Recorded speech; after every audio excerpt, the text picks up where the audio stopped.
കേരള തീരത്ത് അപകടത്തിൽപ്പെട്ട സിംഗപ്പൂർ ചരക്ക് കപ്പൽ വാൻഖായ് 503 തീ അണയ്ക്കാനുള്ള ശ്രമം ഫലം കണ്ടു തുടങ്ങിയെന്നുള്ള ആശ്വാസകരമായ വാർത്ത വരുന്നു. തീ കുറയുന്നുണ്ട്, കറുത്ത പുക ഉയരുകയാണ്.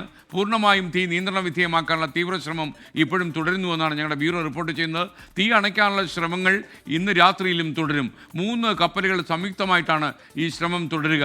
കാണാതായ 4 നാവികരെയും കണ്ടെത്താൻ ഇനിയും കഴിഞ്ഞിട്ടില്ല. അവർ ഈ അപകട സമയത്ത് കപ്പലിൽ തന്നെ ഇരുന്നോ അതോ അവർ എടുത്ത് ചാടിയോ? മറ്റുള്ളവരെല്ലാം എടുത്ത് ചാടിയാണ് രക്ഷപ്പെടുന്നറിയാം. ദീപക് തരവണം ലേറ്റസ്റ്റ് വിവരങ്ങളുമായി കോഴിക്കോട് നിന്ന് തത്സമയം ചേരുകയാണ്. ദീപക്, യഥാർത്ഥത്തിൽ ഈ തീ അണയ്ക്കാനുള്ള തീവ്രമായ ശ്രമം ഫലം കണ്ടു തുടങ്ങിയെന്നുള്ള സന്തോഷകരെന്ന് പറയാൻ പറ്റില്ല, ആശ്വാസകരമായ വാർത്ത വന്നു തുടങ്ങി. എന്താണ് കൂടുതൽ അപ്ഡേറ്റ്സ്, എന്താണ് ഈ കാര്യത്തിൽ? SKN ഇന്നലെ മുതൽ നമ്മൾ ഈ ഓപ്പറേഷൻ സംഘവുമായും അതുപോലെ തന്നെ നേവി PRO ക്യാപ്റ്റൻ അതുൽ പിള്ളയുമായും അതുപോലെ ഡൽഹിയിലെ മഡ്വാളുമായും ഒക്കെ ബന്ധപ്പെടുമ്പോൾ എപ്പോഴും കിട്ടിക്കൊണ്ടിരുന്നത് തീ ആളിക്കത്തുകയാണ്, പടരുകയാണ്, പൊട്ടിത്തെറിക്കുകയാണ് എന്നുള്ളത് മാത്രമാണ്. പക്ഷേ എന്നാൽ 5 മിനിറ്റ് മുമ്പ് സംസാരിക്കുമ്പോൾ ആശ്വാസത്തിൻ്റെ വാർത്ത അറബിക്കടലിൽ നിന്നും വന്നു തുടങ്ങിയിരിക്കുന്നു.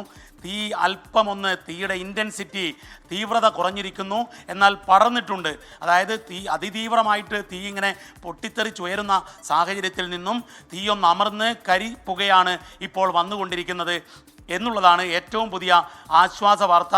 കാരണം സന്തോഷ വാർത്തയെന്ന് പറയാൻ സാധിക്കില്ല, പക്ഷേ ഈ ദുരന്ത മുഖത്തു നിന്നുള്ള ഒരാശ്വാസ വാർത്തയാണ്. മറ്റൊന്ന്, ദുഷ്കരമായ സാഹചര്യത്തിലാണ് അവിടെ ഇപ്പോൾ അതീവ ദുഷ്കരമായ സാഹചര്യത്തിലാണ് ഇപ്പോൾ ഫയർ ഫൈറ്റിംഗ് നടക്കുന്നത്. ഇന്നു രാത്രി മുഴുവൻ 3 കപ്പലുകൾ വെച്ചുകൊണ്ടുള്ള ഫയർ ഫൈറ്റിംഗ് നടക്കും. ഈ ഓപ്പറേഷൻ നടത്തുന്ന സംഘം പറയുന്നത് കുറച്ചു മുൻപ് ഒരു ചെറിയ മഴയുണ്ടായിരുന്നു എന്നുള്ളതാണ്. ഡ്രോണിയർ വിമാനം കൊച്ചിയിലേക്ക് വരുന്ന സമയത്ത് ചെറിയ മഴയുണ്ടായിരുന്നു.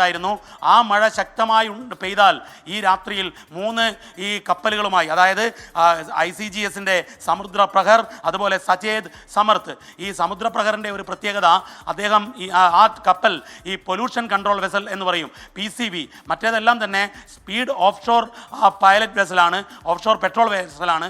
പക്ഷേ ഇതിന് അതിവേഗത്തിൽ ഇത്തരത്തിലുള്ള ഓപ്പറേഷൻ നടത്താനുള്ള ശേഷി പോലെ തന്നെ കടലിലെ ഡാമേജുകൾ കുറക്കാൻ. കാരണം ഇതിൽ ഏറ്റവും പ്രധാനപ്പെട്ട കാര്യം SKN ഈ കണ്ടെയ്നറിൽ വളരെ അതിതീവ്രമായ പ്രഹരശേഷിയുള്ള സ്ഫോടക വസ്തുക്കൾ ഉണ്ട് എന്നുള്ളത് കണ്ടെത്തിയിട്ടുണ്ട്. അത് ഈ കടലിൻ്റെ തന്നെ, അറബിക്കടലിൻ്റെ തന്നെ ആവാസ വ്യവസ്ഥയെ അത് ബാധിക്കും. അത്തരം വ്യാപനം തടയാൻ വേണ്ടിയുള്ള ഡാമേജ് കൺട്രോളിനുള്ള പൊല്യൂഷൻ കൺട്രോൾ വെസൽ കൂടിയാണ് ഈ സമുദ്രപ്രഹർ. ഏതായാലും രാത്രിയിൽ മുഴുവൻ ഈ 3 കപ്പലുകളും ഒരുമിച്ച് ഫയർ ഫൈറ്റിംഗ് നടത്തും. ഒരു കമ്പൈൻഡ് ഫയർ ഫൈറ്റിംഗ് ആയിരിക്കും. മാത്രമല്ല പുലർച്ചെ തന്നെ ഡ്രോണിയർ വിമാനം അങ്ങോട്ടേക്ക് പറക്കുകയും ചെയ്യും. SKN അറബിക്കടലിൽ നിന്നും ഒരു ചെറിയ ആശ്വാസത്തിൻ്റെ ഒരു വാർത്ത വന്നു എന്നുള്ളതാണ് നമുക്കിപ്പോൾ പങ്കുവയ്ക്കാവുന്നത്.